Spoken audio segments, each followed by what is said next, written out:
নমস্কার বন্ধুরা, আমি কাকলি। আশা করি তোমরা সকলেই খুব ভালো আছো, আমিও ভালো আছি। আজকে আমি তোমাদের জন্য একটা এই বর্ষাকালে দারুণ রেসিপি নিয়ে চলে এসেছি। রেসিপিটা কি সেটা তো অবশ্যই বলবো।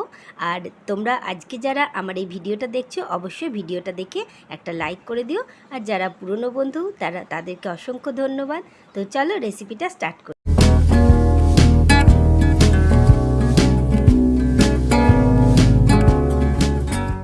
তো বন্ধুরা, আজকে বানাচ্ছি ওল। ওলটা আমি আজকে কী দিয়ে বানাচ্ছি সেটাই দেখাচ্ছি। তো ওল বানাবো আজকে চিংড়ি দিয়ে। তো এর আগে আমি ওলের রেসিপি শেয়ার করেছি, সেটার লিঙ্কটা আমি ডেসক্রিপশান বক্সে দিয়ে দেবো, তোমরা পারলে দেখে নিও। আচ্ছা, আজকে ওল দেখো এরকম টুকরো টুকরো করে কেটে নিয়েছি। আর এইরকমেরই মোটামুটি এরকম সাইজ করে আলুও একটা কেটে নিয়েছি। এটাকে আমি জল দিয়ে দুবার ধুয়ে নিয়েছি, দিয়ে জলেই একটু ভিজানো আছে। এবার প্রথম কাজ হলো এটাকে আমি একটু নুন, হলুদ আর খুব সামান্য লেবুর রস দিয়ে একটু সেদ্ধ করে নেবো।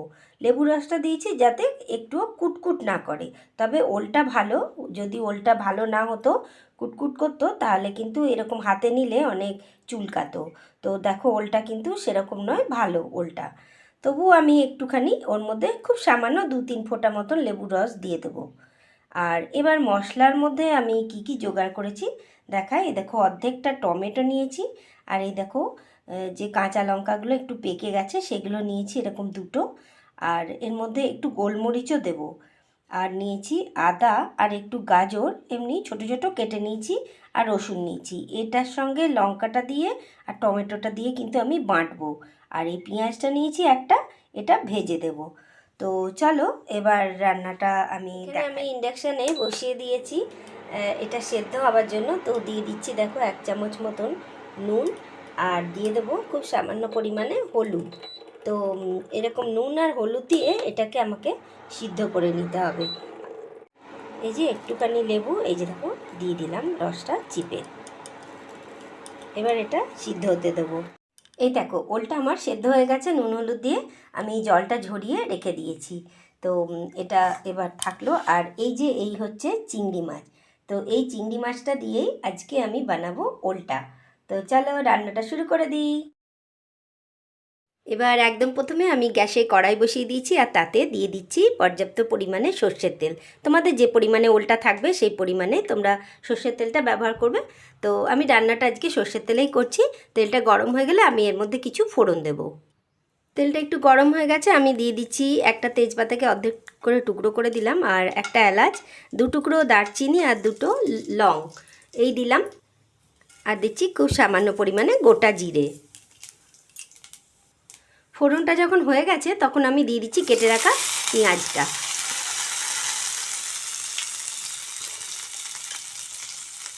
এবার এই পেঁয়াজটা একটু ভালো করে নেড়ে নেব।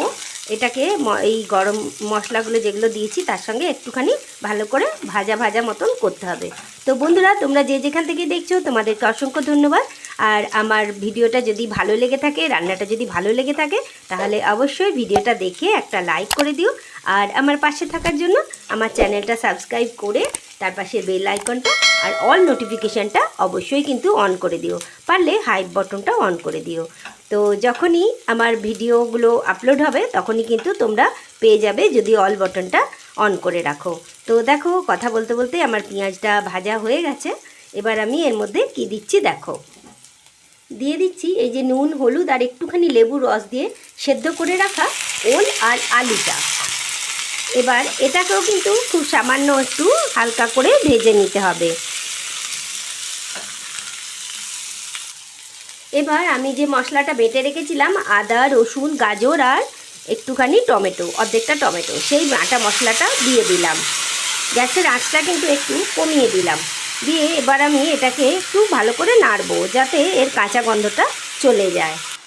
আর এই সময়ে আমি দিয়ে দিচ্ছি 1 চামচ মতন নুন, দিয়ে দিচ্ছি 1/2 চামচ মতন হলুদ, দিয়ে দিচ্ছি 1/2 চামচ মতন জিরে গুঁড়ো, দিয়ে দিচ্ছি 1/2 চামচ মতন ধনে গুঁড়ো, দিয়ে দিচ্ছি 1/2 চামচ মতন কাশ্মীরি লাল লঙ্কার গুঁড়ো। এবার এর মধ্যে মিক্সির বাটি ধোয়া জল খুব সামান্য পরিমাণে দিয়ে দিলাম, তার কারণ গুঁড়ো মশলাগুলো আমি যেহেতু দিয়েছি। তো এবার আমাকে খুব ভালো করে মশলাটাকে এই ওল আর আলুর সঙ্গে কষিয়ে নিতে হবে। বন্ধুরা, তোমাদের সাপোর্ট আমার অনেক দরকার, তাই বন্ধু বান্ধব আত্মীয় স্বজন সকলের সঙ্গে ভিডিওটা শেয়ার করে দিও। কিছুক্ষণ পর আমি ঢাকাটা খুললাম, একটুখানি ঢাকা দিয়ে আমি এটাকে আরও 2-3 বার নেড়ে চেড়ে একটু ভালো করে কষিয়ে নিয়েছি। এই সময়টা কিন্তু তোমরা একটু দেবে কষানোর জন্য। তারপরে ব্যাস, আর কিছু না, আমি একটু তৈরি করে রেখেছি গরম জল। তো এই গরম জলটা এবার আমি এর মধ্যে দিয়ে দিলাম।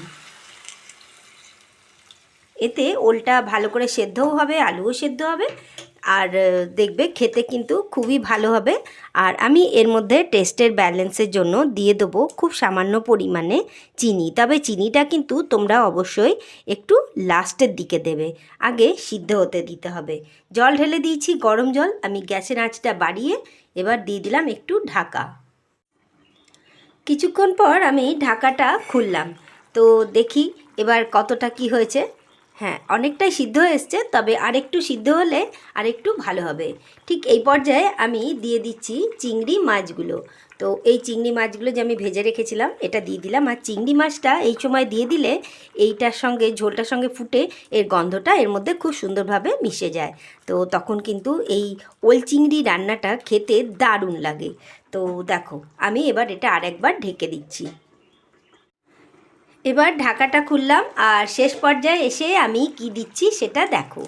এবার দিয়ে দিচ্ছি আমি এর মধ্যে একটুখানি গরম মশলার গুঁড়ো। তো গরম মশলার গুঁড়োটা দিলে কিন্তু সেন্টটা খুবই ভালো হয়। আর দিয়ে দিচ্ছি একটুখানি চিনি, 1/2 চামচ মতন চিনি। তো দিয়ে এবার আমি এটাকে খুব ভালো করে নেড়ে দেবো। আজকের রেসিপিটা তোমাদের কেমন লাগলো অবশ্যই কমেন্ট বক্সে কমেন্ট করে জানিও। যদি ভালো লেগে থাকে তাহলে অবশ্যই বন্ধু বান্ধব আত্মীয় স্বজন সকলের সঙ্গে একটু ভিডিওটা শেয়ার করে দিও।